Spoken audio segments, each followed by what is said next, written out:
शौकत तो सही साहब, सर आपका क्या मौक़िफ़ है इस इलेक्शन एक्ट में तरमीम के बिल पर? क्या राह अमल इख्तियार करेगी अब तहरीक इंसाफ? देखिए, ज़ाहिर है इनके पास जो जाली अक्सरियत है उससे तो इन्होंने सेनेट से भी मंजूर करा लिया, लेकिन हमने इसकी मुखालफत की और हमने मुस्तरद किया है, क्योंकि ये हम पुश्तों में हम कहते हैं कि बारान पर से पटे गरजोर, यानी कि खेत को बारिश के पीछे फिराना कि जी बारिश जहाँ होगी तो वहाँ खेत जाएगा। तो ये तो देखें, ये सिर्फ तहरीक इंसाफ को कटेल करने के लिए मुख्तलिफ हरबे इस्तेमाल हो रहे हैं, कभी इलेक्शन तरामीम के ज़रिए, कभी क्योंकि इलेक्शन कमीशन हर सूरत में चाहता है कि वो पीटीआई को किसी सूरत में आगे ना आने दिया जाए। तो ये सारी जो तरमीम है बिल्कुल बदनीयती पर मुबनी है, और जो बदनीयती पर मुबनी कानून साजी होती है वो कानून साजी नहीं होती। कानून साजी हमेशा अवाम के लिए होती है और उसमें सबकी राय शामिल होती है, लेकिन बदकिस्मती से जिस तरीके से ये तरमीम ला रहे हैं, ये तो बिल्कुल इलेक्शन कमीशन को एक फ्री हैंड मिल रहा है। और जो आज इनको कीड़े नजर आ गए जजों के फैसलों के ऊपर, वो वही जजेस थे जो अभी तक जो फैसले करते रहे, तो ये कहते रहे कि जी ये तो हम नहीं कर रहे हैं, ये तो अदालतें कर रही हैं। जब आज अदालतें मेरिट के ऊपर फैसले करने लगी हैं, तो अब इनको अब जजेस के ऊपर ये लिबास भी दे रहे हैं, उनके खिलाफ बाकायदा कैंपेन भी चल रही है। लेकिन मेरे ख्याल से देखिए, ये जो हालात इस वक्त हैं पाकिस्तान के, वो देखिए हम जिस खित्ते में रह रहे हैं वहाँ बांग्लादेश भी है और बांग्लादेश के साथ साथ श्रीलंका भी है। तो जो हालात वहाँ हम देख रहे हैं, लोग ऐसा ना हो, जो बिजली के बिल आ रहे हैं, जो मुश्किलात लोगों के, इनको क्या पड़ी है, लोगों को क्या पड़ी है? इनको ये पड़ी है कि जी मखसूस नशिस्तें ना मिले पीटीआई, उधर आवाम जो है वो महंगाई का तो रूल नहीं है। ठीक है, तो सबसे पहले तो आपने जो जिस मकसद के लिए आप लोग आए थे कि हम महंगाई सर, आप मौजू से हट रहे हैं। कम हुई नहीं, आप और फिर पीपल्स पार्टी का जो रोल इसमें नजर आ रहा है, मुझे बड़ा अफसोस होता है कि पीपल्स पार्टी तो अपनी सियासत ही खो चुकी है। जी शौकत साहब, निसार थोड़ा सा आप कुछ रिस्पॉन्ड करना चाह रहे हैं इसी मामले पर? जी सर, मुझे बात खत्म करने दे। देखिए सर, मैंने वजाहत से सुप्रीम कोर्ट के इस जजमेंट पर कुछ सवाल उठाए हैं। एक सवाल यह है कि जो फरीक ही नहीं था उसको 40 महीने कैसे मिले। दूसरा, पीटीआई कहलाने वाले जो आज़ाद इलेक्शन लड़े थे उन सब ने सुन्नी इत्तेहाद काउंसिल में शमूलियत अख्तियार की, बाकायदा सुन्नी इत्तेहाद में शामिल हुए और बाकायदा एफिडेविट के साथ शामिल हुए।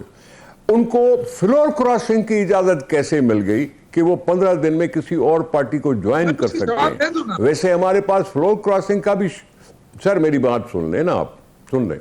जब इस तरह की बातें होंगी तो ये कंट्रोवर्सी पैदा होनी है, और इस कंट्रोवर्सी को दूर करने के लिए हुकूमत ने बिल्कुल ठीक किया जब उन्होंने रिव्यू पिटीशन में चले गए, और रिव्यू पिटीशन की डेट न मिलने पर उन्होंने ये तरमीम लाई कि कम कम मामले को सीधा करें।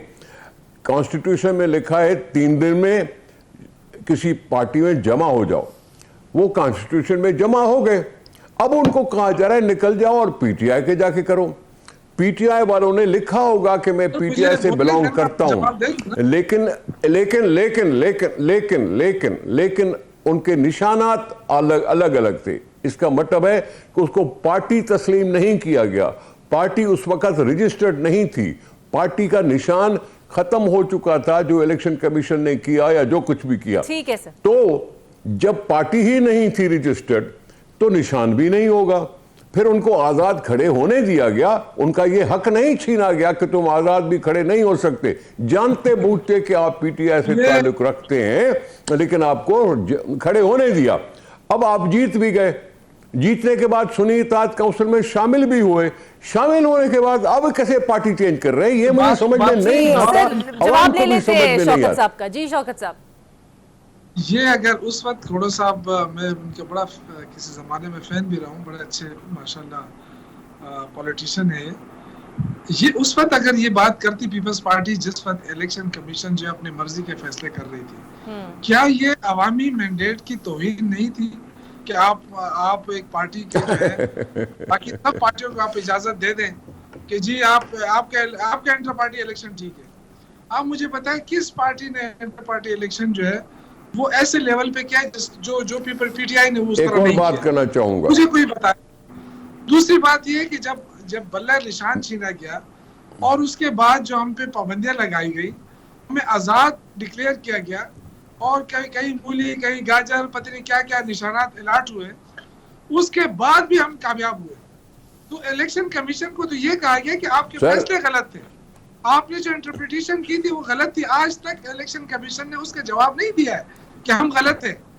तो ये तो आप सवाल इलेक्शन कमीशन से करें ना, इलेक्शन कमीशन को तो आप माफी चाहता हूँ, राय फरार दिया रहे ये अपने इलेक्शन तरमीम लाकर। बिल्कुल ठीक, बिल्कुल सबसे बड़ी बात तो ये ना कि आप इलेक्शन कमीशन से क्यों देखिए मेरी एक सुनने बात, आपने जो है ना उससे इलेक्शन असेंबल से महरूम किया, उसके बावजूद वो पार्टी जीत कर आई है, तो आपकी क्या रह गया आपके उसके ऊपर? सर जी मैं कुछ अर्ज करना चाहता हूँ। फरार दे रहे हैं आप। देखिए इस तरह नहीं हो सकता ना, आप इतनी बड़ी पार्टी को किस तरह आप वो करेंगे, रोक सकते हैं? आपने उससे निशान भी ले लिया, आपने उसको कंप्लेन भी नहीं करने दिया गया, फिर भी आप लोगों को शिकस्त दी उस पार्टी ने, सर जी, उसी पार्टी ने। तो जाहिर है उसी का हक है, सर जी, उसी का हक होना चाहिए। ये इंसाफ देना अदालतों का काम है। बात सुन ले, मेरी बात अदालत ने इंसाफ किया है,